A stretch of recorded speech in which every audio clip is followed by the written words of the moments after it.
Hello guys! Welcome back to my channel! So, ito na yung panahon para mag-declutter tayo. Kasi, di ba maglilipat kami sa Spain. Kaya, halos lahat ng mga gamit namin ipapadala namin sa Pinas. Kaya, mamimili na tayo ng mga damit na hindi ko na ginagamit at isisend sa Pinas. Ang dami-dami ko na kasing na-mine sa live. Mine pa more!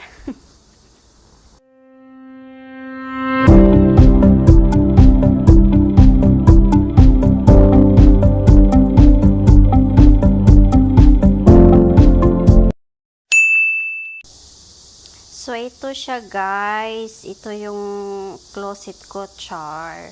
Mini closet. Ito yung pang winter. Tas sa baba, yung mga old clothes ko na pang work before. Nung nagtatrabaho pa ako. O, diba? Tingnan nyo. Grabe, ang gulo-gulo na nito. Kasi ang dami ko nang na-mind sa live. Kaya, ayan.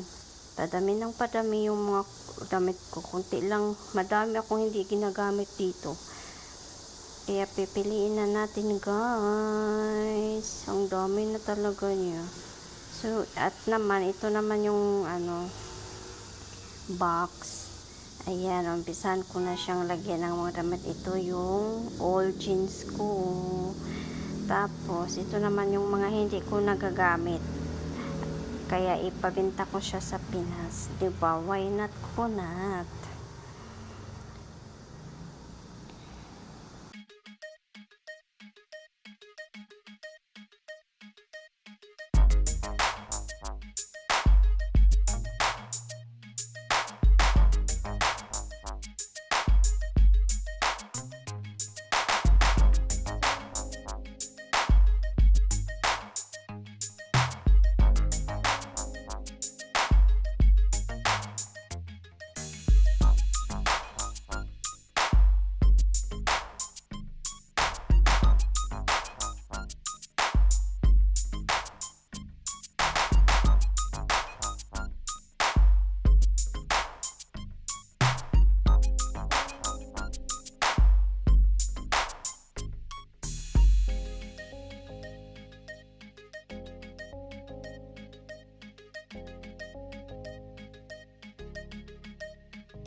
finally, natapos na siya, guys. Diba? Ito, nakunti na lang.